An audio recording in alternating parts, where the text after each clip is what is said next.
Čau! Mani sauc Keitija, Mani sauc Kurts. Mani sauc Marta. un mēs esam no... Rūjens jauniešu centra. Kur mēs esam? Gulbenē. Kur? Konkrētāk? Jauniešu centrā bāze. Jā. Ir oktobris, jau atkal ieradies šeit pie mums ar Time to Move un Eirodesk mobilitātes iespējām. Runāsim par jauniešu apmaiņu. Kur varbūt var pastāstīt, cik jauniešu apmaiņās tu esi piedalījies? Es gluži arī neturu skaitu, bet es teiktu, uz 5, 4 esmu bijis. Dažus esmu nokavējis dēļ citiem iemesliem, bet tā plānoju turpināt vēl piedalīties. Un cik no tām ir ārvalstu jauniešu apmaiņas?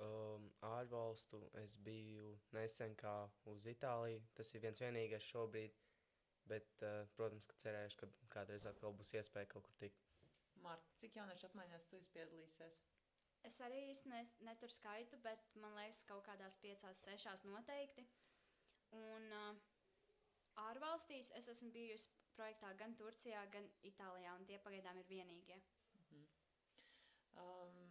Kā jūs uzzinājāt par iespēju piedalīties jauniešu apmaiņā? Es uzzināju par iespēju piedalīties caur jauniešu centru, un tā arī padod ziņu citiem, piemēram, kad ir tādi projekti, varbūt citi grib kādu iespēju arī piedalīties kaut kur. Marta? Parasti ir ielikts līgstas Instagram kontā, vai arī man uzreiz pat tiešo raksta Daina Roze. Viņi mani aicina uz projektiem. Kolosāli. Esat varbūt tad pazīstami arī ar Youth Pass, tādu certifikātu. Jā. Jā. Vai jūs viņu uzskatāt kā liederīgu dokumentu, kur apkopot tās savas kompetences un zināšanas, ko jūs esat apguvuši? Es uzskatu, ka jā, jo nākotnē tu to varēsi pievienot savā CV. Jā, tas tāds noderīgs dokuments. Jā, es tieši to pašu gribēju teikt tieši par CV un visu, ko tas uzzinājis un būtībā, kur tas bijis, tāds diezgan liederīgs. Un kā jūs vērtētu pirmo projekta savu angļu valodas līmeni ar beidzamo pašlaiku projektu? Ja salīdzina tieši jūsu valodu un to satraukumu runāt angliski. Manuprāt, angļu valoda diži nav mainījusies, varbūt tas līmenis, bet no pirmā un jaunākā projekta, kur esmu bijis, varbūt nav vairāk tik bail runāt, un tad arī tu papildini tās zināšanas un kā tu viņu pielieto tieši.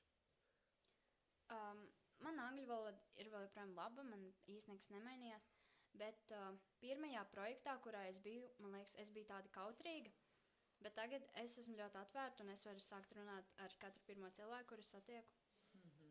Forši. Un runājot par cilvēkiem, tur cik viegli vai grūti ir komunicēt ar citu kultūru pārstāvjiem? Protams, ka abiem diviem vajadzētu būt salīdzinoši labai angļu valodai, savādāk to komunikāciju grūtāk papildināt, varētu teikt, jo vienkārši nav pa ko runāt būtībā. Jo nevarat sarunāties. Jā, jo nevaram sarunāties. Jā, es teiktu to pašu, ko Kurts, bet arī angļu valodai nav tik ļoti svarīga nozīme, jo Itālijā es biju projektā un man bija jāguļ vienā istabiņā ar vienu meiteni, itālieti. Un viņa angļu valodu tik ļoti labi nezināja, bet mēs centāmies kaut kā savā starpā runāties un arī pat caur zīmēm un caur tulkotāju un visu kaut kā, un mēs atradām kopējo valodu. Un mēs izprakām cauri. Nice. Varbūt ir kaut kāds tā kā mīļākais projekts? Tāds kaut kāds, kas, nezinu, sirdī tuvāks. Es neatceros īsti pēc nosaukumiem un pēc datumiem, bet viens no maniem mīļākajiem projektiem bija ar grieķiem kopā. Tas bija mans pirmais projekts ar grieķiem, un tas bija viens no maniem mīļākajiem projektiem. Kāpēc? Jo tur es iepazinu tik daudz dažādākas personības. Daži bija klusāki, daži bija ļoti skaļi, viņi visi bija tik ļoti dažādāki, un tā kā es ar visiem savienojos, es ar visiem sadraudzējos. Forši. Manuprāt, pēc pieredzes man vislabāk paticis pirmais projekts, kurās biju, jo būtībā man atvēra acis, kā vispār ir ārpus Latvijas, kā citi tur žestikulē un runā un kāda viņiem kultūra. Bet tā man vislabāk ir paticis jaunākais Itālijā, jo es dabūju arī redzēt, kā ir citās valstīs, tur kā viņi dzīvo un runa un ēdiens un viss vienkārši, visu kultūru kopā. Tā kā kultūra šoks var būt minimāli dēļ tā, kā bija jāpierod minimāli pie ēdiena, kā viņi tur gatavo un tā. Un, nu, mans personīgais viedoklis, ja, bet man šķiet, ka tieši visforšākais brīdis ir, ka tu vari izceļot ar jauniešu apmaiņu, jo uz vietas arī, protams, ir forši, ka brauc dažādu valstu pārstāvji un gan projekta tēma un tā tālāk, bet man liekas, ka tomēr tajā brīdī, kad tu izceļo un tu izkāp no tās savas komforta zonas, man liekas, jā, tad, tā kā tu saki, tad paverās pilnīgi cita apvāršana. Nu, forši, paldies!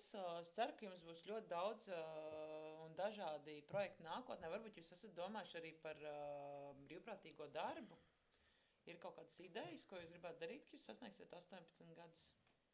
Es esmu domājusi, es varētu doties projektā varbūt ne uz ilgu laiku, varbūt uz pusgadu, uz Grieķiju, pastrādāt tur kā brīvprātīgais darbinieks, jaunas darbinieks. Nice. Kur? Jā, es arī domāju tieši to pašu, ja es vēl nebūšu izdomājis tieši, ko es gribu darīt, tad izmantošu iespējas un ārvalstīs padarīšu darbu brīvprātīgo un tad varbūt nokļūšu līdz tā, ko es gribu darīt. Vai jūs zināt, cik ilgi jums ir iespēja nodarboties ar brīvprātīgo darbu caur Eiropas solidaritātes korpusu? No 2 līdz 12 mēnešiem. Malči. Un no kāda Un vecumā no 18 līdz 30. Plus, Līdz 30 bija. Nu, burvīgi, paldies! Paldies mūsu klausītājiem! Un ko mēs teiksim? Paldies! Paldies! Tiekamies Un tiekamies nākamreiz! nākamreiz. Atā! Tā.